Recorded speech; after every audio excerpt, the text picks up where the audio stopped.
دعوتی و اصلاحی اور روحانی علاج سے متعلق قرآن و سنت کی روشنی میں مزید ویڈیوز دیکھنے کے لیے ہمارے یوٹیوب چینل عارف محمود سلفی آفیشیل کو سبسکرائب کیجیے۔ نحمدہ و نصلی علی رسولہ الکریم، اما بعد، اعوذ باللہ من الشیطان الرجیم، حمزہ و نفخہ و نفثہ۔ میں بیمار ہوں اور رات کو نیند کی دوا لے کر سونا پڑتا ہے، جس کی وجہ سے اکثر فجر کی نماز جو ہے وہ قضا ہو جاتی ہے، میری آنکھ نہیں کھلتی۔ تو اس سلسلے میں کیا کروں؟ اور دوسری بات یہ ہے کہ اگر قضا نماز ادا کرنی ہے تو اس کا طریقہ بتا دیجئے۔ کسی عذر کی بنا پر اگر آنکھ نہیں کھلتی، چاہے وہ بیماری ہے، چاہے جس طرح کا آپ کا عذر ہے کہ آپ دوا لے کر سوتے ہیں اور اس دوا کی وجہ سے جو جسم کے اوپر اثرات ہوتے ہیں اس کی وجہ سے آنکھ نہیں کھل پاتی، تو یہ کیفیت جو ہے، اس کیفیت کے اندر اللہ سبحانہ و تعالیٰ بھی انشاءاللہ درگزر فرمانے والے ہیں۔ تو جب نماز قضا ہو جائے تو پھر کرنے کا جو اس کو ادا کرنے کا جو طریقہ ہے وہ یہ ہوگا۔ پہلی بات تو یہ ذہن میں رکھیں کہ اکثر لوگ جو ہیں کہ فجر کی نماز قضا جب ہو جاتی ہے، دیر سے آنکھ کھلتی ہے کسی بھی عذر کی بنا پر، تو وہ ظہر کے ساتھ ملا کر فجر پڑھتے ہیں۔ یہ طریقہ کار بھی سنت کے خلاف ہے۔ اور دوسری بات ذہن میں رکھیں کہ قضا ایک عذر ہے کہ آپ کی کسی وجہ سے آنکھ نہیں کھل سکی، چاہے وہ بیماری ہے، چاہے سفر کی تھکاوٹ ہے، یا کوئی بھی عذر ہے، لیکن جان بوجھ کر انسان آنکھ کھلے بھی اور اس کے باوجود سویا رہے اور یہ کہے کہ میں آرام سے اٹھ کے 8-9 بجے نماز پڑھ لوں گا، تو یہ طریقہ کار بھی دین اسلام کی تعلیمات کے خلاف ہے۔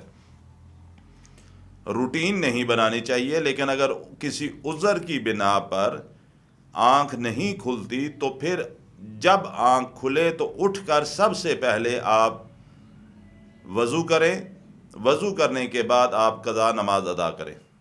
یہ نہیں کہ اس کو مؤخر کیے چلے جائیں 2-2:30 بجے جب ظہر کی نماز پڑھی تو اس وقت پڑھ لی۔ یہ طریقہ کار بھی سنت کے خلاف ہے۔ نبی علیہ الصلاۃ والسلام صحابہ کرام رضوان اللہ اجمعین کے ساتھ ایک دفعہ سفر سے واپس آ رہے تھے، تو راستے میں پورے لشکر نے پڑاؤ ڈالا۔ حضرت علی رضی اللہ تعالیٰ عنہ کی ڈیوٹی لگائی کہ جب نماز کا وقت ہو تو ہمیں اٹھ جگا دیں۔ حضرت علی رضی اللہ تعالیٰ عنہ بھی سفر کی تھکاوٹ کی وجہ سے وہ بھی سو گئے، ان کی بھی آنکھ لگ گئی۔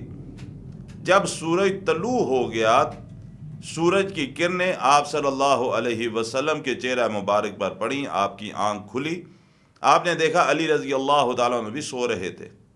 اللہ کے نبی صلی اللہ علیہ وسلم نے وہاں سے کوچ کیا، تھوڑا آگے جا کر نماز قضا ادا کی۔ فجر کی نماز قضا ادا کرتے وقت ایک چیز کو خاص طور پر ملحوظ رکھیں کہ لوگ اکثر فجر کی نماز قضا جب ادا کرتے ہیں تو صرف فرض پڑھتے ہیں۔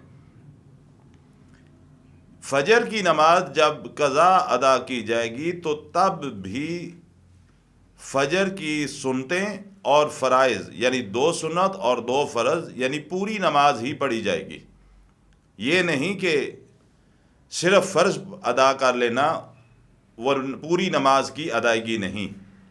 لہٰذا پہلی کوشش یہ ہونی چاہیے کہ ہم وقت کے اوپر اٹھ کر نماز ادا کریں جو نماز کا وقت ہے، لیکن اگر کسی عذر کی بنا پر آپ کی آنکھ نہیں کھلی تو آپ فجر جب آنکھ کھلی ہے تو پہلا کام یہ کریں کہ وضو کر کے تو نماز ادا کریں، اور پہلی بات یہ کہ فجر کی نماز پوری ہوگی، 2 سنت اور 2 فرض پوری نماز ادا کی جائے گی قضا کی صورت میں بھی۔ دوسرا، آپ کا تو یہ سوال نہیں ہے، کسی اور صاحب نے یہ سوال کیا تھا کہ جو صبح کے اذکار ہیں جو سورج کے طلوع ہونے سے پہلے کرنے والے ہیں تو ان کی کیا صورت ہوگی؟ تو جب آنکھ ہی آپ کی طلوع آفتاب کے بعد کھلی ہے، آپ نے نماز قضا ادا کی ہے، تو جو صبح کے اذکار ہیں وہ بھی آپ اس وقت جب آپ نماز پڑھیں گے اس وقت آپ ان کو بھی پڑھ لیں۔ اللہ تعالیٰ کی ذات برکت ڈالنے والی ہے، اور اللہ تعالیٰ نیت کے مطابق جو بھی آپ کی نیت ہوگی اس کے مطابق آپ کو انشاءاللہ اس کا اجر عطا کرے گی۔ اور اذکار آپ نے جب فجر کی نماز قضا ادا کی، اس کے بعد فجر کے بعد کے جو اذکار مسنونہ ہیں وہ آپ اس وقت پڑھیں اور اپنے اوپر دم کریں اور پڑھیں آپ اس کو۔ تو جو طریقہ اللہ مالک کی توفیق سے آپ نے پوچھا، میں نے وہی اس چیز کی وضاحت کر دی کہ فجر کی نماز جو ہے وہ پوری ادا کی جائے گی۔ اللہ تعالیٰ عمل کی توفیق عطا فرمائے۔